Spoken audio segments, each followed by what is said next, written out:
I think the marketing in Web3 will be different. Because you have all these data that you're not able to track in the past. Yep. And then the second question that I want to ask you guys is, because physical goods in the real world, it always comes with the pricing, right? No matter whether it's a one-of-one limited edition or it's like a non-selling piece, but still it will have a price coming to that.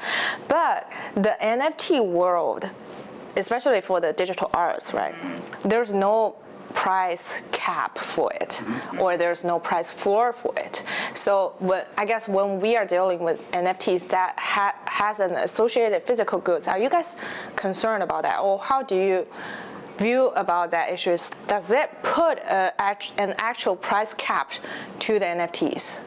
It's a great question. So I don't know if it sets a cap, because you have, well, I'll look at this from two directions. One of them is, it definitely sets a floor, because the idea is, because you're trading a unique, legitimately physical good that represents the same, it's the same good that exists in the real world. If the bottle that you're looking for is $1,000 on every shelf, there's no reason why somebody should sell you that same bottle for less than $1,000. So you're pretty much setting the floor as the real world, at a liquor store, at an auction house, wherever it's available on the other, in the physical markets. As far as a ceiling, the advantage you have from, again, this integration to the NFT, the ease of sale, is how much does that get factored into price?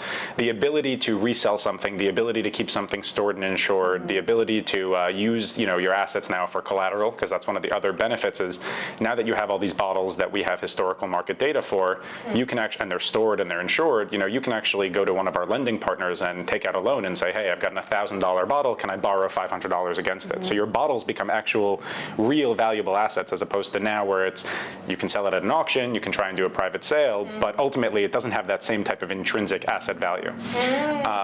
Be careful with what you're talking about. Exactly, that's the thing. Yeah, so that's the point over here, is that these are real, these are real goods. They are real goods with real world pricing. At the same time, sure, it somewhat limits it in the sense that you're not going to get a bunch of people who wake up one day and pump, up this NFT for no reason. Yeah. But I view that as a benefit, not a downside, because I think what we've seen with every single NFT that's hit like all-time highs is they come crashing down, because they're not trading on any fundamentals. It's literally just people FOMOing in, thinking, oh no, I'm missing another massive one, and then eventually the buying stops, and as soon as the buying starts to slow down, the asset starts to crash, because people were purely speculating that, hey, if I buy it now, in 10 minutes it'll be worth more, as opposed to, I'm buying this because I've looked at its historical pricing, I think that it still has room to climb, I understand the uniqueness of the proposition, whether it's an article of clothing, a handbag, a piece of jewelry, in our case, a bottle of whiskey.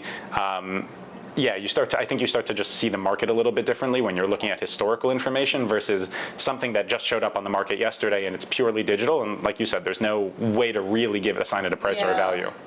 So for us, because our model is slightly different, so we have, I guess we're in luxury goods, so we have more creative license to create NFTs. So the way we work with our brand partners is that the NFT is not just going to be like a 3D realistic view of the physical item. We partner with artists and musicians to create some original digital art that's also collectible. So with that, we're adding value to the physical item. So there is always a floor price, but the cap really depends on how much people's willing to collect that one-of-a-kind physical and digital item. Got it. So it's actually the collaboration that makes it more valuable. Right. So in the way we see it, because fashion clients love to show off things and brag about things. So we give them the ability to show off something digitally of something that's verified on a blockchain, that they truly have ownership of something that also looks beautifully digital. I mean, in the metaverse, versus taking a picture of yourself wearing a shirt, trying to 5 different poses. So that's value. And then with that, we're also able to create some AR, VR effect to really jazz up the physical item. So giving it a life in a different dimension. I think what I learned from like what you guys just said is like, first of all, what Todd you said is, if we can get the transparent information about the pricing history, people could be a better investor in those kind of things, which they may never had the information before, because for art, for limited items, for luxury goods, it's always like a market that average users, they don't know about it, right? And for you, what you're saying is more like a combination of the newly like digital arts plus the luxury goods, and will create kind of a new form of NFT or luxury goods.